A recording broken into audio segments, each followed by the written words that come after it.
Pékin doit faire face au plus grand déficit fiscal depuis plusieurs décennies et l'économie ne montre quasiment aucune réaction. Worth Ray, STO Wealth Management.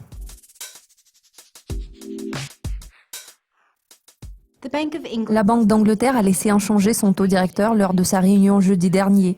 Croyez-vous que la décision de ne pas réduire les taux ait été sage ? En général, je trouve que leur décision d'assouplir la politique monétaire en août a été correcte. Le Royaume-Uni s'est retrouvé dans une situation difficile en ce moment. Une récession modérée se profile à l'horizon pour le pays. À l'heure actuelle, nous constatons une forte accentuation des incertitudes, surtout en ce qui concerne les perspectives politiques. Le processus de sortie de l'UE s'annonce long et douloureux. Les conditions financières sont assez serrées en ce moment. Nous avons déjà observé une première vague de fuite de capitaux. Cela freine de manière significative les perspectives d'investissement. Le déclin dans le secteur de la construction n'est que partiellement compensé par une amélioration en termes d'exportation. Les perspectives de croissance se dégradent. Définitivement, les risques à la baisse pèsent sur la croissance. Les perspectives d'inflation pointent vers le haut. Il est logique de se dire que l'inflation a le potentiel de progresser pour s'établir dans une fourchette comprise entre 3 et 4% au cours des 12 voire 18 prochains mois, ce qui sera généralement attribuable à l'extrême faiblesse de la livre sterling. La semaine dernière, le chef économiste de la Banque d'Angleterre, Andy Haldane, s'est montré très favorable au lancement des mesures d'assouplissement monétaire au mois d'août. À son avis, il est préférable de prendre le risque politique plutôt que de laisser l'économie plonger dans la récession. Dans ce contexte, il devient probable que la Banque d'Angleterre pourrait couper les taux à court terme à zéro. Je pense que cela exercera davantage de pression à la baisse sur la livre et aussi une certaine pression à la hausse sur le dollar américain.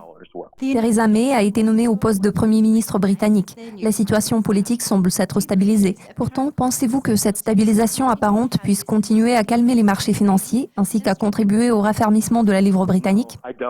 Non, à vrai dire, je ne pense pas que cette stabilisation puisse durer longtemps. Il est important de garder à l'esprit que la nouvelle première ministre britannique Theresa May avait adopté une position en défaveur du Brexit avant le référendum britannique. Après la victoire du camp pro-Brexit, elle a souligné à plusieurs reprises que bien qu'elle s'oppose à la sortie du pays de l'UE, elle soutiendrait la décision du peuple. À mon avis, par cette déclaration, elle voulait tout simplement renforcer sa position, voire légitimer sa nomination au poste de Premier ministre. Elle semble dire « Bon, vous voulez que nous sortions de l'UE, donc nous allons le faire ». Elle met l'accent sur le fait qu'elle respecte l'opinion du peuple. Je tiens à souligner que le référendum britannique n'était pas contraignant. Beaucoup de détails entrent en jeu. Pourtant, Madame May dit haut et fort qu'elle a l'intention de mettre en œuvre une stratégie de sortie pour que ce processus aboutisse.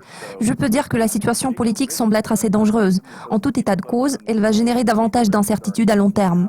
À vrai dire, à l'heure actuelle, tout le monde parle de l'effet dévastateur du Brexit sur l'économie britannique. Je suis d'avis que le plus grand problème réside dans les répercussions sur l'économie de l'Union européenne et l'impact potentiel sur le dollar américain. De toute façon, moi personnellement, je ne partage pas l'idée selon laquelle le Brexit serait la fin du monde pour le Royaume-Uni. En toute logique, il vaut mieux que le pays évite de tomber dans les extrémités. En l'occurrence, un divorce à l'amiable serait préférable pour le pays.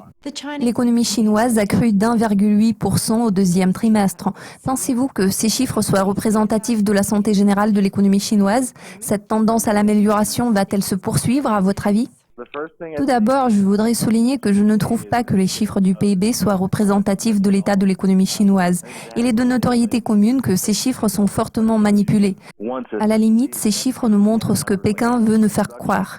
Cela concerne également les données concernant la production industrielle, les investissements en immobilisation et les ventes au détail. Les chiffres provenant de la Chine sont souvent truqués. Si nous analysons les chiffres relatifs à la croissance du PIB au deuxième trimestre, nous verrons que le résultat de 6,7% est apparu supérieur aux attentes. Nous avons constaté une légère reprise au cours des quelques derniers mois. Ce résultat semble être logique vu l'énorme montant du stimulus injecté dans l'économie sur le plan fiscal et sur le plan du crédit. Pékin est confronté au plus grand déficit fiscal depuis plusieurs décennies et l'économie ne montre quasiment aucune réaction. Nous avons observé une forte augmentation en termes d'investissement public. Pourtant, les investissements privés, surtout dans la partie nord-est du pays, n'ont cessé de reculer. Bien que les chiffres de vente au détail se soient établis à 10,6%, ce qui est un résultat assez robuste, contre les attentes de 9,9%, je doute que cette forte augmentation des ventes au détail puisse être confirmée par des données économiques réelles réel ou l'activité économique sous-jacente. Je ne pense pas que l'économie chinoise soit tellement forte en ce moment. En l'occurrence, il semble que le processus de rééquilibrage n'ait pas abouti aux résultats attendus. Le pays a accumulé un lourd fardeau des dettes non productives. Cela a eu une incidence dévastatrice sur le système financier du pays. La part des crédits alloués a fortement chuté. Il est fort probable que ce ralentissement de l'économie chinoise va se poursuivre. Bien sûr, les mesures de relance mises en œuvre par le gouvernement ont contribué à améliorer la situation globale par rapport au début de cette année. Pourtant, ces problèmes ne vont pas disparaître. Bien au contraire, ils vont bientôt ressurgir. La meilleure solution permettant de remédier à ce problème à cette étape consiste à recapitaliser les banques chinoises ainsi qu'à adopter un régime de change flottant. L'ensemble de ces mesures pourra stimuler la croissance axée sur le crédit. L'économie chinoise est censée continuer à ralentir à moins que les mesures susmentionnées ne soient prises. Ruth, merci pour votre temps et pour vos commentaires. Cela conclut notre aperçu des événements clés. Nous vous invitons à suivre nos mises à jour régulières sur Dukascopy TV pour être au courant de tout ce qui se passe sur les marchés internationaux.